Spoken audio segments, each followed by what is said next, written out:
and welcome. Well, linking productivity to pay. You would think, isn't it what should have been in the first place? But no, that's what we are discussing. Over the weekend, some key players met at Takoradi to discuss the single spine, which has been one of our bane in this country. I mean, the implementation of it was such a problem. So many agitations from different labor unions, but now we're moving to phase two. What's phase two is that now we are linking productivity to how much money you are earning. Now that's going to be one challenge, because I've even argued that why don't we just break the country up and sell it? Why do I say that? Every institution that belongs to the government or to us, you and I, we have a different attitude when it comes to it. And sometimes this same institute will be failing and failing as soon as you sell it to an individual. The same building, sometimes the same workers, all of a sudden they start declaring profits. However, we can't sell all institutions. Some we need to keep. So how do we make it work? And I think that's what the discussion was about in Takoradi. And that's what the discussion is going to be here today. When I come back, I am talking to Mr. George Smith Graham, CEO of Fair Wages and Salaries Commission. My name is Nana Ansakwa, and this is PM Express. We're coming straight back. Well, linking productivity to pay, it's a very, very necessary discussion that has to go on and it has to see an end. I want to say thank you for posting your comments on Facebook already. But go to Facebook, look for Joy News and post your comments there, or even your questions, and I'll put it through on your behalf. But I want to say thank you very much to Mr. Smith Graham. George, you're welcome. Thank you. It's been a while, yes, but I know you've been busy. We've gone through the first phase of single spine. I never thought the agitation was going to end. Honestly, at one point I thought you're just going to cancel it. Let's go back to the old ways. Somehow you were very resilient. I mean, you've been on the show, you're very resilient. How did you know it was going to work? Because I couldn't see an end. The doctors were not happy, prisoners were not happy, the prison service were not happy. I mean, and the list was endless. How did you know that we would go through that phase, and now we're even thinking of linking productivity? Well, thank you very much, and let me say a good evening to your viewers. Mm-hmm. The important thing is that we knew from the beginning that as a major policy of that nature, we're going to have challenges. Secondly, we also knew that the fact that the policy was being implemented when the public sector itself had not been reformed fully was also going to be a challenge. And so right from the word go, we knew that these challenges were going to arise. Again, we also had a situation where the expectations were so high. The public sector employees had very high expectations, and so they knew that we even told that somebody informed them that once we implement single spine, they will have to take wheelbarrows and others to banks to go and take their salaries. So the expectation was really, really, really high. And unfortunately for us, we also implemented it starting with the Ghana Police Service. That was really, really down there in terms of salaries, among the least paid in the country. And so they saw quite an appreciable level. So immediately that was done, it just heightened the expectations that anybody who comes onto the single spine is going to have such a huge increase. But later the people know that we were doing salary rationalization. And so if you're rationalizing salary and somebody is very low down there, the person may get an appreciable salary than you, the one who is somehow up there.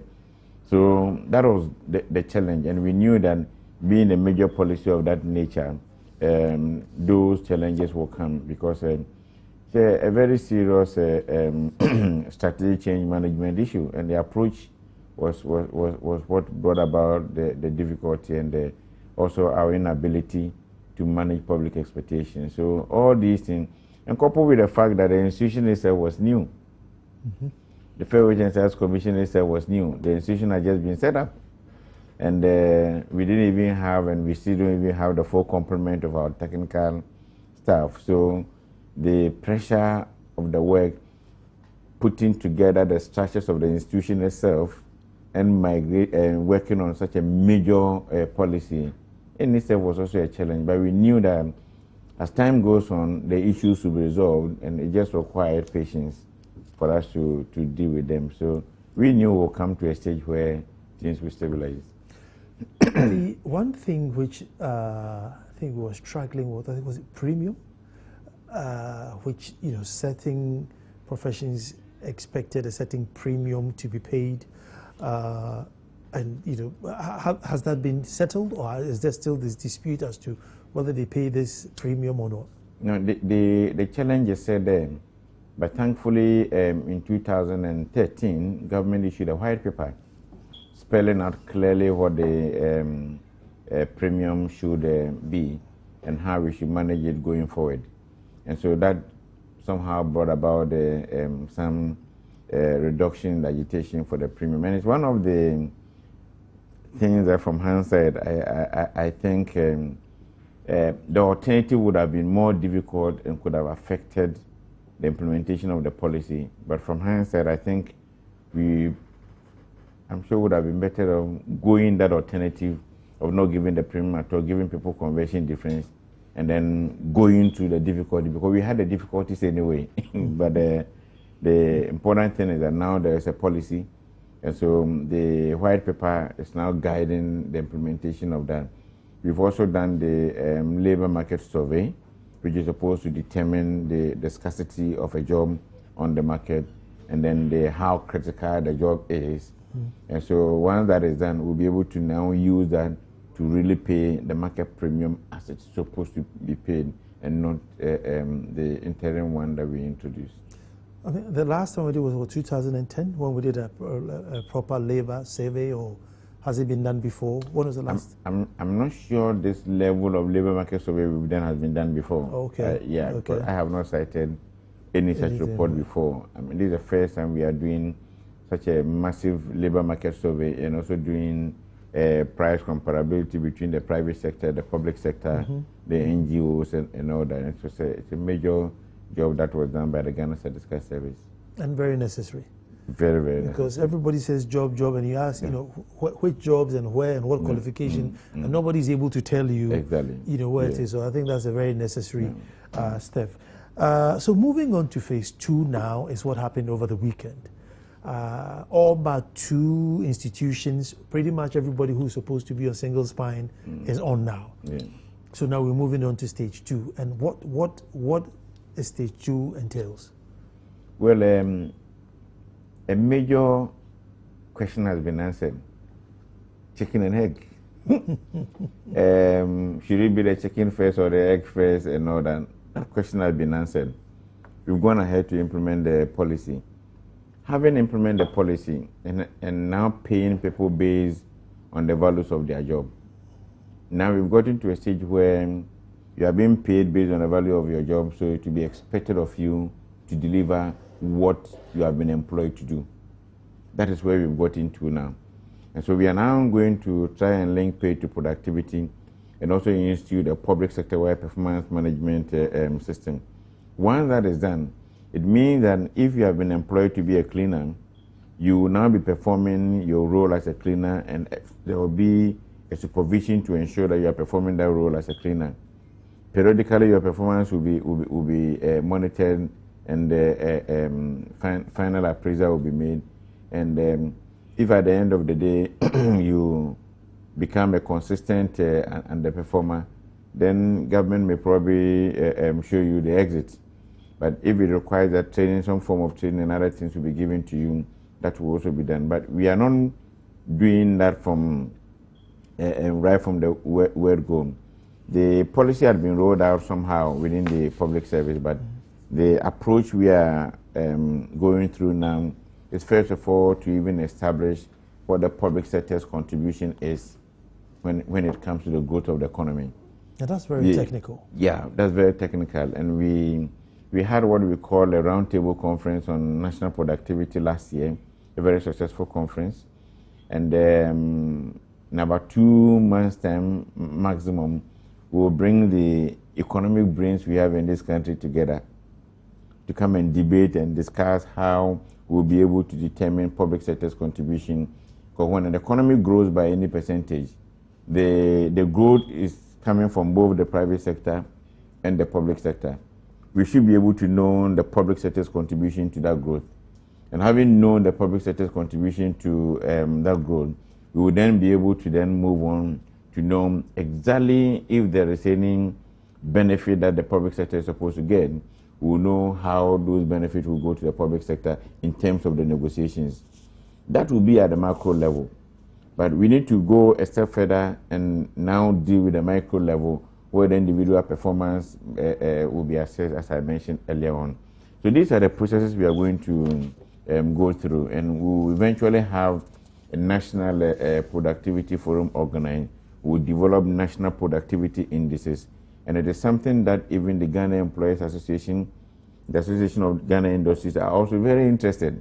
It's not only the public sector. Let me take you back a little bit. So now, are we going to find how much every sector should contribute to the GDP, or how much they are contributing to the GDP? We already have what we call the Ghana Shared Growth and Development Agenda. That's a national plan. The Ghana Shared Growth and Development Agenda is a national plan. That national plan, every organization within the country has a role to play in achieving those goals. Secondly, we also have what we call now in Ghana program-based budgeting. The Ministry of Finance has introduced a program-based budgeting. So your budget is based on the program that you have. Now, so that is what we are going to use as a basis to now determine what I'm talking about. So at the end of the day, if, for instance, the organization performs a certain role, the role that every organization will perform and the achievements of all the various organizations will end up to become the achievement of the country, together with whatever the public sector will also, private sector will also achieve. But now we want to go a step further. We want to know exactly what the contribution is. So once we're able to do that, and we know the contribution of each public sector organization, we will be able to put them together to know what the national contribution also is. And it will help in implementing the shared growth and development agenda, because it will be cascaded in every organization. Organization will be forced to now develop strategic plans in line with the shared growth and development agenda. And that is these are the processes we will have to go through to get these things done. I'll take something, sector like vehicle and driver license. So what do? You look at it, and then you look at how much taxes transport would pay and see how much licenses they issue. I mean, is that how they're going to calculate it? Because I don't see how much, how that will be calculated. Is it from a broad But in terms of DVLA, I don't work in DVLA, but if I take DVLA, DVLA has a program. They may have a strategic plan. That strategic plan will be telling them that they are going to move from A to maybe D. How do they move from A to D? In moving from A to D, they will set for themselves certain goals to be able to get to the D. Now, it is the human beings in that organization, the employees in the organization, that will have to help the organization move from the A to the D. So this is what is going to be measured. Measured to an extent that now every individual will have a target based on what they want to achieve in 2015, what they want to achieve in 2016, what they want to achieve in 2017. So in every year, based on the targets of the institution, they will go, the goals of the institution, they will go further to now set targets for individuals.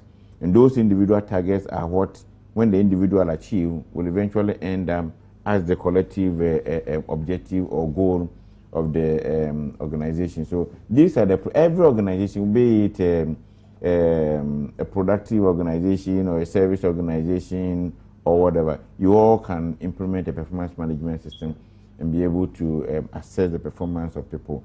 And the performance is just assessing the performance of people based on set targets that you have given to them, and that's what it's going to be. So if I'm hearing you right, now we're going to set maybe a target for a whole sector, and then break it down to department, and break it down to section, up to one single individual. Yes. It will come from the Ghana Shared Growth and Development Agenda, move to the organizational level. The organizations will have their strategic plans, move to department or directorate levels in the organization, move to sections, and to the very least person in the organization. And that's the process we are going to go through. Now, George, it is not our culture. We have never been brought up like that. We are used to filling forms, attaching our certificates, we get into a job. Hopefully when we are 60, 65, we go home. Now you're telling me as a driver, maybe you're not going to tell me, look, every week you need to do at least 1,000 kilometers, of work.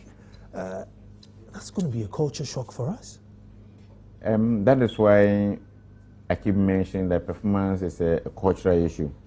And so all the change management strategies that you have in place should be put in place to be able to achieve that. I'm not sure it's culture. It may be the culture probably in some public service organization, but I'm not sure it's a general culture. The same country, you go to some private organizations, and there are set targets and people run on a daily basis to achieve their targets. So I believe that it can be done. Now, when a Ghanaian leaves the country and goes outside to go and meet those same standards, because he's a Ghanaian and he can perform, he goes there and fits into the culture easily and goes within. But we are not able to do it because the systems are not there. And that's the reason why we've got into a stage where we need to put those systems in place. If the systems are there and you are measuring people based on those systems, you get it running. It may be difficult from the beginning, but gradually when people realize that the objective of the performance management is not necessarily to punish people. The objective of a performance management system is to ensure that you are able to help people to achieve their targets. The ultimate aim is to achieve the target. But if everything possible is done, you are not able to achieve the target and there's punishment, that's when you get a punishment. But punishment is not the ultimate objective. The ultimate objective is that perform. And that is what, so if you have to be given training to perform, it to be done. If you have to be given counseling to be, perform, it to be done. If you have to change jobs, because somebody may be performing a certain assignment now and may not be his strength. If you move the person from here to another place, the person may perform wonderfully. But where he is now, he's not able to perform because that is not his strength. So all that will be done, and once the systems are put in place and we begin working at them gradually, one after the other, we should be able to set up this performance culture in the country. It may be difficult, but the implementation of the first phase was difficult. We've come this far. This one may also be difficult, but there is nothing easy in this world. It will all come with some price, but I believe that as a country, we need to start from somewhere.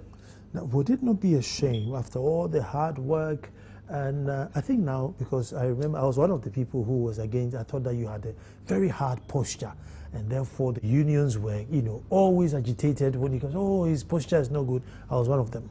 Now I think you have a very soft posture. So if I, let me quickly add that.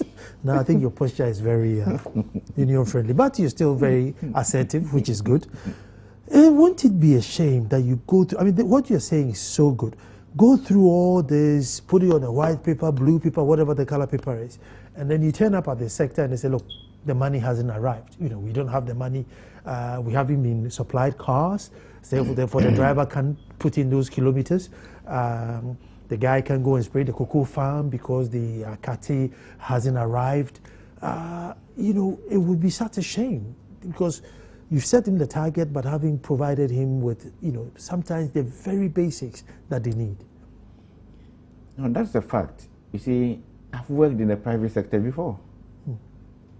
No organization provides you with all the resources. No, the basic. Yes. Sometimes you don't get all the resources. Exactly. But there's some basics that are lead. You just need that. The rest, maybe even if you have to pay for it yourself, you pay for it yourself. Yeah. But sometimes just the basics. See, the difference here is this. We probably want to do everything at the same time. And because of that, we share the resources of the states, let's say for every organization. And the way probably the resources are shared may not be enough for anybody to do it. Not even enough, but may not be appreciable for the organization to do anything. That is why, in my view, the system has to be tested and tested well.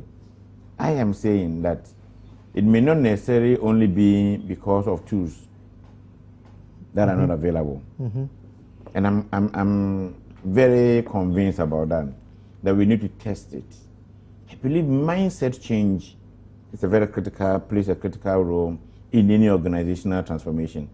And therefore, we've gotten to a stage where why not test the system by picking, let's say, 3 key organizations.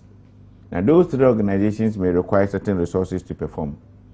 Give them certain appreciable level of resources, and let's see the result that will come out of it. Because you cannot assume that once you give them the resources, then you're going to get the results as you expect.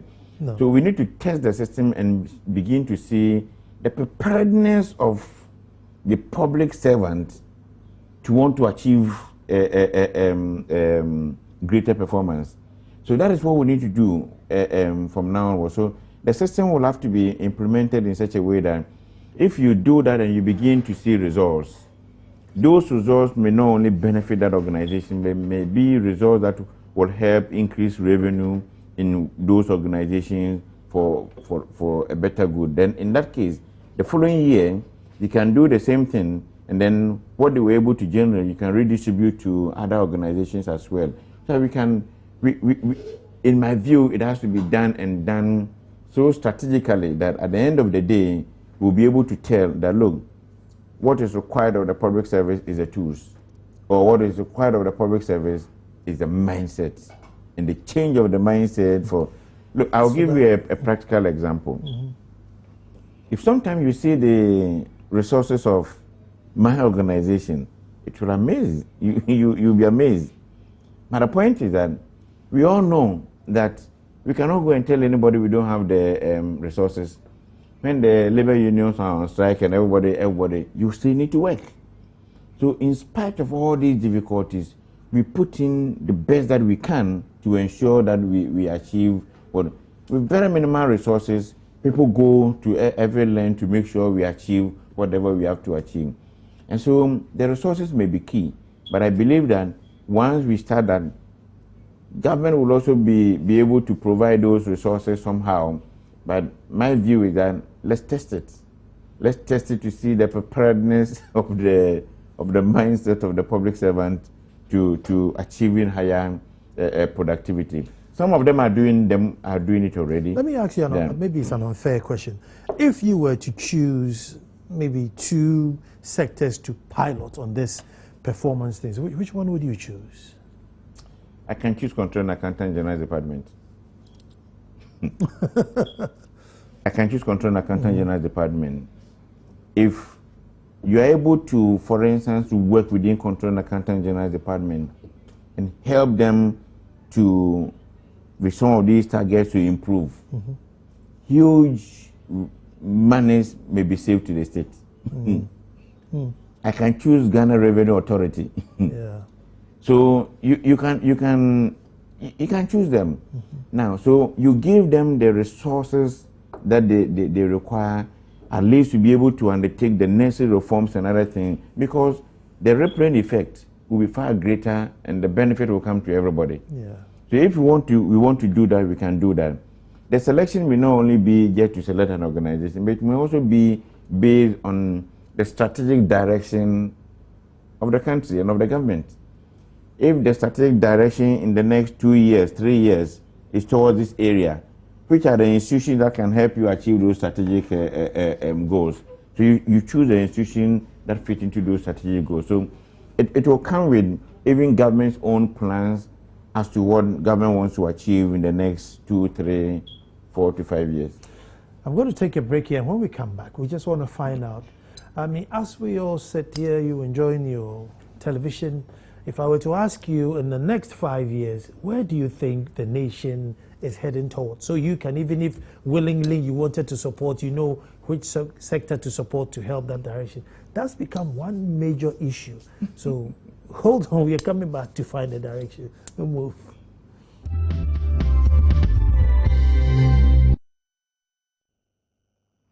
Thank you very much for staying, and keep your comments coming on Facebook, and I will catch up for you. Just look for Joy News channel on Facebook and then post your comment there. We're just trying to find out if our salaries of public sector workers really linked to productivity.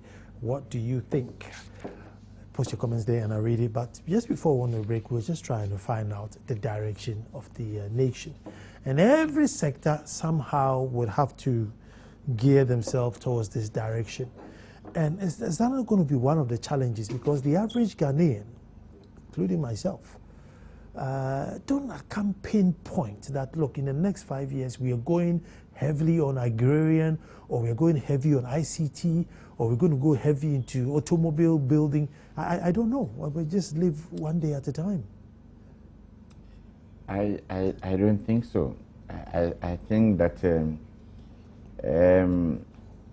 see, if one takes a critical look at the shared growth and development agenda, you will notice that there's probably a certain direction that the government wants us to go. It's just that as a third world as a developing economy, we always get to a stage where certain shocks come in, and when those shocks come in, it comes to overshadow virtually everything. So if, for instance, it's even infrastructure development that we are undertaking, and you are taking the massive infrastructure development in other areas, and you have doing so in the country, the man drives on the road all right to get to his house. But because he gets to his house and there's no light, he forgets that he drove on the road to get to the the house. So these are some of the issues. But I believe that there is an agenda and there can be an agenda, but that agenda will have to be set for us all to follow. That's the thing. You see, there may be an agenda, but it's not out there for the average Joe to know that, look, this is the agenda. Even if it's infrastructure, is it just rampant infrastructure, or are we building infrastructure in health? Are we building infrastructure in dams or harbors? I'm just saying to link to your performance, because whatever I'm doing, I have to contribute to that direction. Yeah. And I don't think many people are aware of where we're going.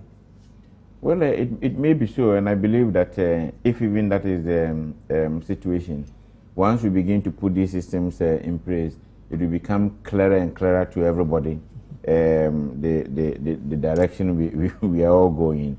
And every public servant will be able to tell that, look, this is where my organization is going, because we have the strategic plans in place linked to shared good and development agenda, or any other strategic plan of the state, so that we can all follow. So by and large, you realize that once these systems are in place, people will begin to know. But if, for instance, the systems are not in place, and somebody goes to work, the person only goes to work and wait for somebody to tell him to do something, he will not know exactly what he is achieving in the organization. But when we get to this stage, it means that the whole strategic plan of the organization will have to be made very well known to every individual in the organization. The sweeper will have to know that in sweeping the office, this is the role I'm playing in achieving the strategic goal of the organization. The supervisor will have to know that in supervising people to ensure that they achieve their goal, this is the role I'm playing in achieving the... So all these things will become clearer and clearer as we move towards this area. And I believe that with time, it will become something common knowledge to everybody, the direction of its organization and the direction of the state. The other thing which we have a habit of sacking from the bottom rather than from the top.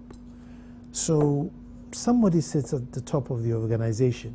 Yes, he hasn't done anything, personally hasn't done anything corrupt, hasn't stolen any money. However, all his subordinates under him haven't done their job well. And therefore, they sack those underneath and they keep him there. But you know that if he had asked the guys behind him, have you done your job? Have you done your job? They would have done their job and everything would have gone well. But we don't sack from the top. if we put all these things in place and we still go ahead and sack the security man and sack the driver and the supervisor, we may not achieve a lot. You see, it's not just sacking. You can sack, and the person will go to court tomorrow and go and get a very heavy judgment debt for you to pay.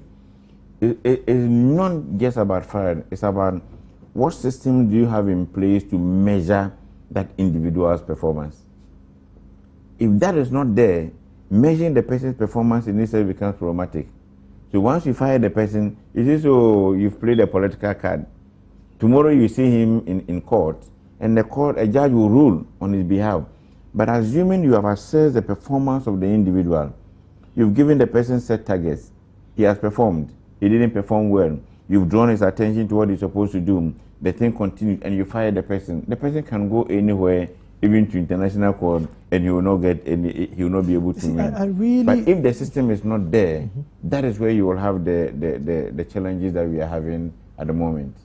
I really don't want to mention names, and I won't mention names, right? But you and I know there are so many sectors that are, really ill performing or not doing anything at all. And you hear stories and stories and stories and stories and stories in the newspapers, and they say, oh no, but you can't act on what the newspapers are saying, and therefore keep the guy there.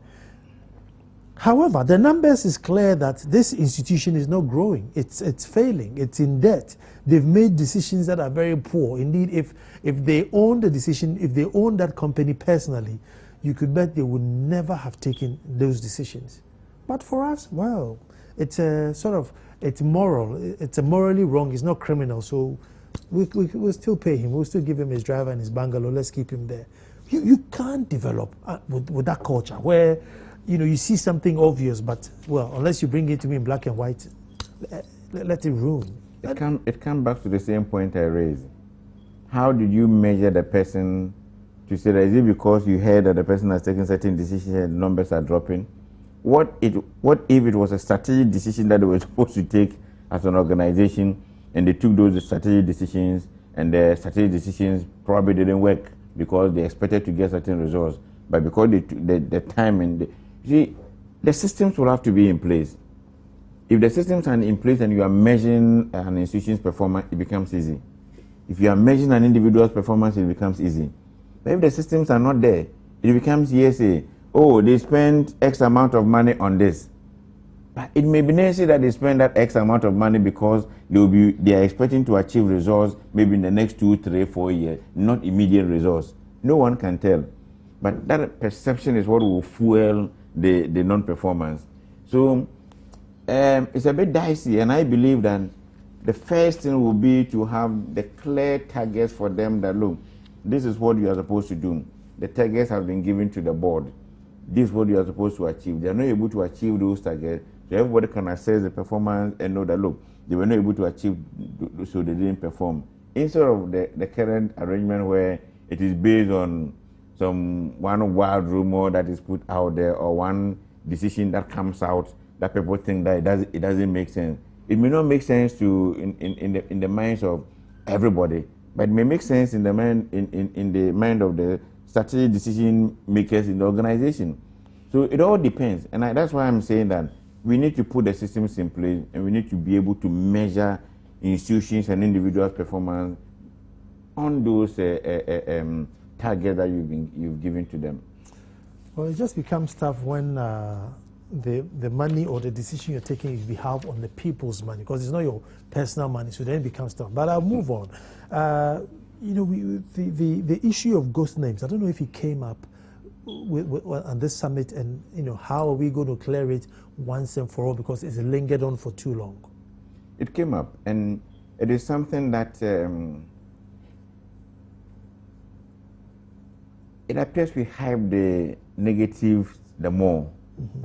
Fantastic job is being done, even in Control and Accountant General Department and the Ministry of Finance, to be able to address some of these issues. And you go today in the public service, the EP role and the validation that has been introduced. In my organization, before we are paid in the month. about 3-4 days to the completion of their processes, they will send the payroll to me and to my HR and to my director of finance to validate the people in that organization.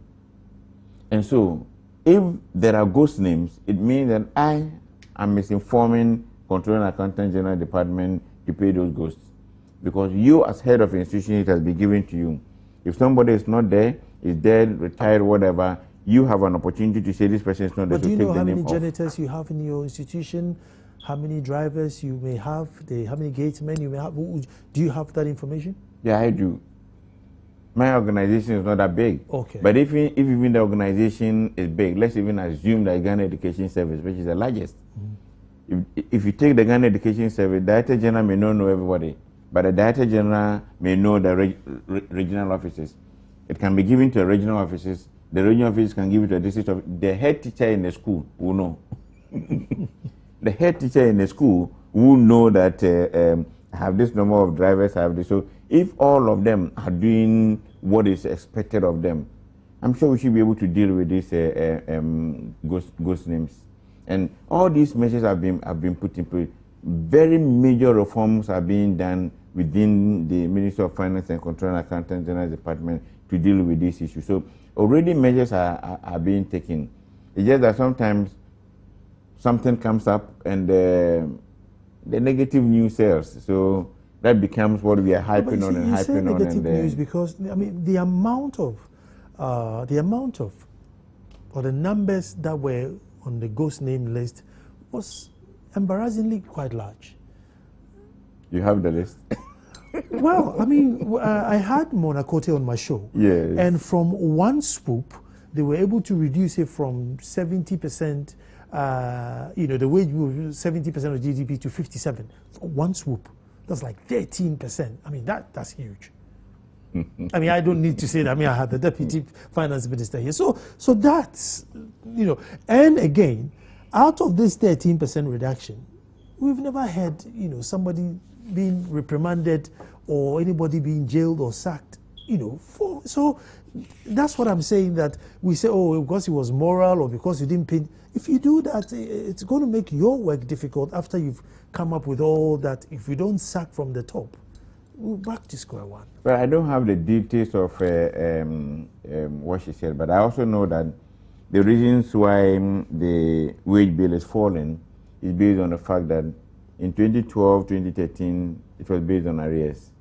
Now we are no longer paying those arrears. Once we are not paying the arrears, you're likely the percentage is likely to... No, she was on the show. Yeah, she said that they did one swoop, an audit, and they were able to reduce it by 13%. I don't have which that is good. I mean, yeah. no, it's good, but then it tells you the magnitude of ghosts that were, siphoning off the system. And that tells you that something is being done. You see, but I agree to your point to say that nobody is being fired.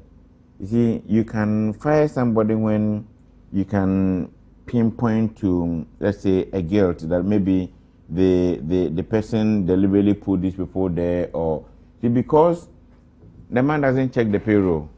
He has no role to play in the payroll. So he sits there, every month salaries are paid to his workers. Every month, so he has nothing to do with what is going on. But now that it is coming to him to validate, he will make sure that he validates the figures. So moving forward, would we do a biometric and e-switch? We've done the biometric, and I think they are even moving on to e-switch, where they will pay people with the e-switch, and that's the next stage that we are moving to. All that will be done. And, the criminal is also smart. As you put the smart measures in place, you also put smarter measures in place to outwit you. So they will always be there. And I agree with you that when they have found out, they have to be prosecuted. And that is one of the key issues that came up in Takoradi. That this time round, once somebody is apprehended, prosecute the person and let the person face the full rigors of the law.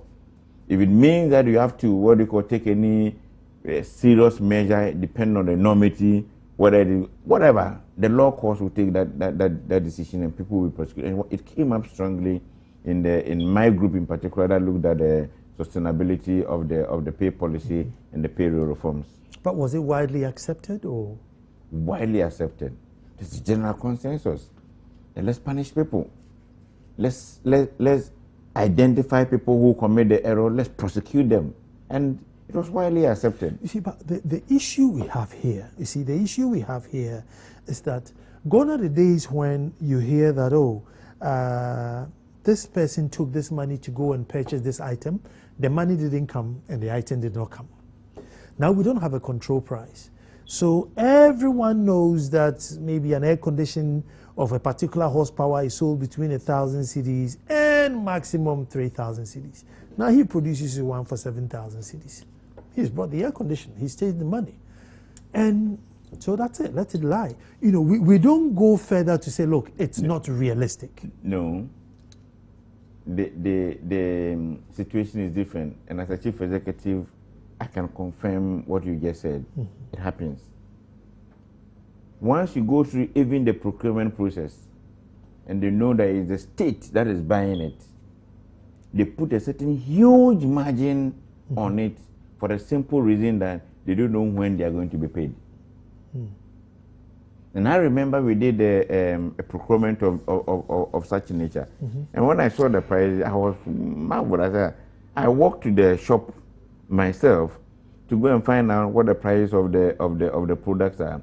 The price were less by about 30%. But the competitive bidding, that's what the price they've given to us. Can you go and buy it with cash? No, you don't have the money. And indeed, when we bought the product, 1.5 years we have not paid the money. You see, so that is the reason why when people are selling to the public sector, so if, for instance, you get the information you are sitting behind, and you get the information, so in the public service, they bought this phone for 50,000 Ghana cedis when the phone is on the market for 10,000. Hey, corruption had gone on there. It is not necessarily because of corruption. Because those who are supplying the item put their markup and they delay. Some of them borrow money to buy these items at a higher interest rate, and they are selling the product, and you are not going to pay immediately. Assuming government pays suppliers regularly, 2 weeks maximum, or maximum 1 month, we will not experience this. But if the payments are going to take 1 year and sometimes beyond 1 year, then you will experience it, but there's no corruption in there. You will see it and you say the figure is very huge. It is not necessarily because the person has corrupted. It's because the private man wants to make sure that if you are paying me next year, I'll be able to pay for my bank loan and get my profit. That is what influences all these things. I wonder I wonder how much over and above we are paying for delayed payment. I think maybe we need to do a research on that. But stay tuned, we are coming straight back. We're talking single spine.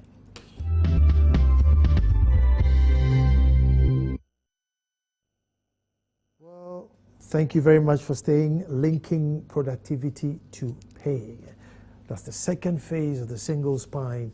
So now you turn up at work, whatever it is you do. If you're a secretary, probably say, look, every week you need to type 200,000 words. Wherever you're going to find those words, type it. You're a driver, you need to do 2,000 kilometers a month, and therefore you have to do it. Is it going to reduce labor agitations? I mean, are we going to accept it? Because, I mean, in recent times, there's been so much agitation. I mean, the president even said, look, I'm fed up, with so much agitations. Will this sort of reduce it? And most of the agitations is because, look, we haven't been paid. We haven't got chalk. We haven't got food. I won't open the school because I can't feed the children. All these things are going on. And that's you doing the honorable job of finding what everybody's quota to GDP is so that when you get to the school, do A, B, C, D, but I haven't even got food for the children. You're the nurse. When you go look after X amount of people, I haven't got gloves nor the injections. I mean, is this thing going to be a ghost sitting on the shelf? It will not. You see, we, as a country, we need to get to a stage where anything we set ourselves to do, we do it no matter the challenges. And the single spine has taught us a lot of lessons. You see, my worry is, if I'm a driver, the first thing I need is a car. Even if it's not working, at least I'll join some wires and get the car working. But if I turn up and there's no car, that's it. So why is he a driver? So you see, then and I go to hospitals with no gloves. I go to a maternity unit that hasn't got stitches to stitch up the womb after they done their surgery. I mean, that's like basic. The rest we can, ways and means. So that's my worry, the basics. Yeah, what you are saying is right. That's why I'm saying that at least the basic tools will have to be provided. But after the basic tools have been provided, the supervision that the basic tools that have been provided are being used for the purpose for which it was provided is the key. Are you providing the basic tools for the person to carry and send them to the children at home? Are you providing the basic tool for the person to really use it for the purpose of the work that he is doing? These are the issues that will come about. If, for instance, somebody is a driver and he comes and there's no car, then that organization doesn't need a driver anyway. That driver should probably be deployed in other areas in the organization where he'll be able to work. But it will not be like you're a driver, so you are supposed to drive maybe some number of kilometers, even saving costs in terms of ensuring that maintenance is done at the right time, in terms of ensuring that we don't waste fuel and all that, will all come into play. So I believe that is where we need to get to. And nobody is saying it's not going to be difficult. Let me just ask one question from Hamezi Felix. He says, Nana, I asked Mr. Graham, who's going to set the performance target for agencies? Who will supervise the workers? This is another area which needs expertise to be employed for such workers, because I know some agencies do not have such employees. Performance management is such a huge area, looking at the number of employers. He's perfectly right. You need to build a capacity. You see, and if you look at the communique that was the issue, the communique spoke about building the capacity of HR institutions and all. So it's a holistic thing. You see, capacity of the HRs in the various organizations will have to be built. How many HR professionals do we have in the public service?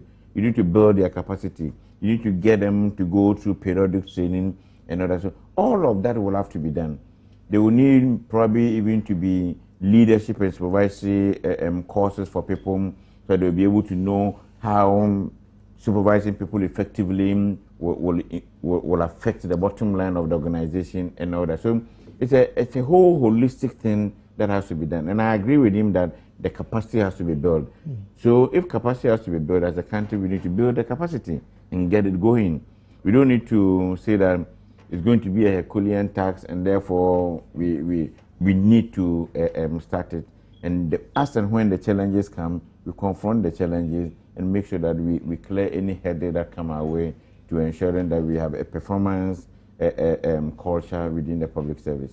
One thing I find is anytime there's a new sheriff in town in any sector, you take anything, health, BOST, education, as soon as you bring any minister or head and they decide to do some sort of a shake-up in the system, you see how they just consume him. The next minute there's papers. He did this, he did that, he did that. Get him out because he wanted the system to change. And the system just want that status quo. I mean, this is... that is the reason why you need leaders and managers in the organizations. All sort of things, because people are beneficiaries of the status quo. The status quo that you are saying is not good, people are heavily benefiting from that status quo. And those people will always want to make sure that the status quo remain. And especially in performance management, you will encounter that.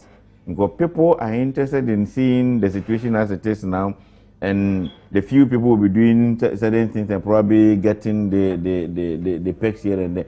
People want the status quo to remain. So that is why I mentioned earlier on that it has to come with a change management strategy and approach. It has to be a holistic thing. So that at the end of the day, as you are doing this, people are being trained, people are understanding why they need to. You won't get everybody on board, but at least if you get majority of them following you, you are likely to be able to move everybody along. Our and those mindset. who decide not to follow, where there are sanctions, you can apply those sanctions, and if they want to come along, they can come along, or they find their way.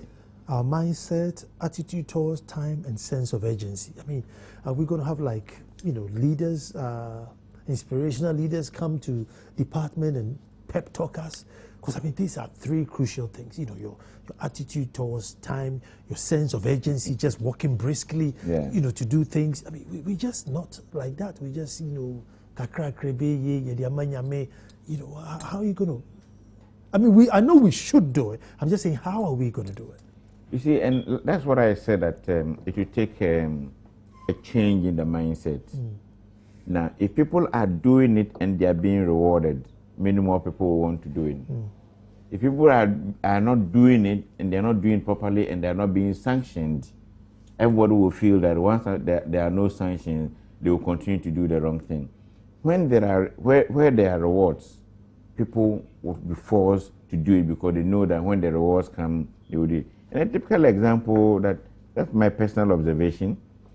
You go to a program, maybe there will be media men there. Immediately after the program, you will see probably the media men from Joy FM disappear. They will disappear because they always want to make sure that they are the first to produce a story. Now, being the first to produce the story, I'm sure when they do that, the institution have probably some reward measures in place to reward them for. Because if that is not so, I'm not sure they will be in a hurry to want to make sure that they put the story out there first. So these are the things that I'm talking about. It should be possible that whilst people are working and are doing something good, you reward them. If you don't reward and you don't sanction, you create a situation where the one who is hardworking will not be forced to do any hardworking job. He will think that we are getting to what you call it, a stage where whether I do it or I don't do it, we are all going to get the same pay. So it should be possible for us to get to a stage where if even we increase salaries, for instance, by say 10%, the country can say that, okay, the 10% that has been increased, only let's say 4% or 5% is going to be an across-board salary increase to take care of maybe general economic situation. The rest is going to be purely performance-based. We should be able to get there. George, thank you very much. But I think this mindset issue, maybe we need to get you in there one day. We just talk about mindset and just find out how we can systematically break, ourselves from the old and into the new. But basically, we are looking at phase 2 of single spine. And I thought phase 2 was easier, but no. After this discussion, I realized phase 2 is even going to be more hectic than phase 1. But like with everything, put our shoulders to the wheel and make sure we make it work. I want to say thank you to our production team, Famous, Nee, and Jennifer, Habazalu directing. And on the behalf of all of you that showed up last Sunday at Akwamufie to support Oteneho Kwafu Akoto and Nana Afrakuma, the death of Odeneho's mom, who happens to be the twin sister of Afrakuma. I want to say thank you. The funeral has been set for 20th, 21st, 22nd of August. It's the first time that the reigning monarch of Akomo has lost his mother. So for us, it's huge. Thank you very much for watching, folks. And tomorrow we'll be back to do this all over again. And George, thank you very much. Thank you too for having me. You're welcome.